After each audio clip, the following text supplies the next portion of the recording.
জীবনে সব ধরনের মানুষের প্রয়োজন আছে। কেউ তোমাকে পরীক্ষা করবে, কেউ আবার তোমাকে শিক্ষা দিবে, কেউ বা আবার তোমাকে বেঁচে থাকার অর্থ বলে দিবে।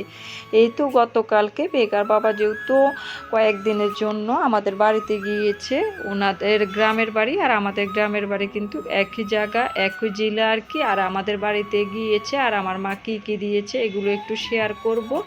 কলার মোচা দিয়েছে আর সাথে লতি কেটে দিয়েছে, এখানে নুডলস দিয়েছে আমার ছেলের জন্য আমার আপু। তারপরে এই তো এখানে তাজা তাজা এই তো কচু শাক দিয়েছে।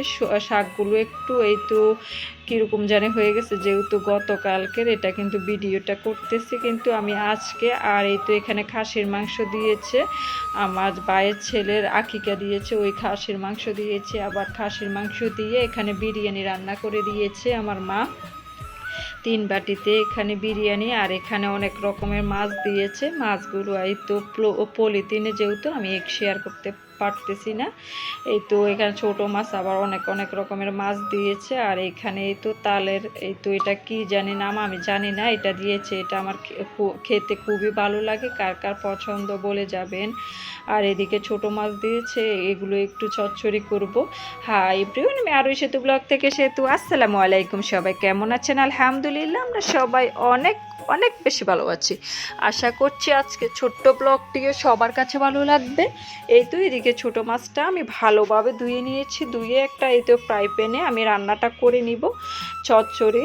তারপরে এখানে আলু কেটে দিয়েছি, এদিকে আমি কিন্তু সবজি রান্না বসিয়ে দিয়েছি। আর ফ্রিজের ড্রয়ারটা ধুবো, অনেক ময়লা হয়েছে, এদিকে ঘর ধুবো, পুরো এলোমেলো হয়ে আছে আর কি। এদিকে আমি রান্নাটা করে তারপর ঘরটা গুছিয়ে নিব। এই তো এখানে আদা বাটা, রসুন বাটা, তারপর হলুদের গুঁড়ো, মরিচের গুঁড়ো, জিরের গুঁড়ো আর লবণ দিয়ে তেল দিয়ে ভালোভাবে আমি হাতে চটকিয়ে নিব। এই তো গুঁড়া মাছটা খুবই মজা হয়েছে, আমার খুবই ভালো লাগে খেতে। শুকনো শুকনো করে একটু পোড়া পোড়া করে আমি রান্নাটা করব। আর ছোট মাছে কিন্তু পেঁয়াজটা একটু বেশি দিলে বেশ ভালো লাগে খেতে। আর একটা টমেটো কেটে দিব, কাঁচামরিচ দিয়েছি। আর ধনিয়া পাতা ছাড়া কিন্তু একদমই ভালো লাগে না শীতের দিনে কিছু রান্না করলে।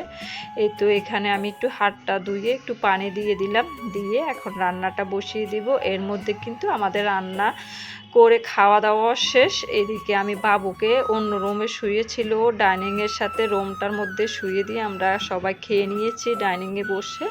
তারপরে বাবুকে এদিকে শুয়ে দিয়েছি, আমার ছেলেও ঘুমায়, ও আজকে মাদ্রাসায় মানে একটা চলে আসছে, তারপরে একটু বাসা ঘুমিয়ে আবার চলে যাবে আসরের পরে। এদিকে আমি ভিডিওটা এডিট করে তারপর ওকে দিয়ে আসবো আবার ছেলেকে। এদিকে আবার ছেলে মেয়ে সবাই ঘুমাচ্ছে, ওকে উঠিয়ে দিব। সবাই ভালো থাকবেন, আমাদের জন্য দোয়া করবেন। আল্লাহ হাফেজ।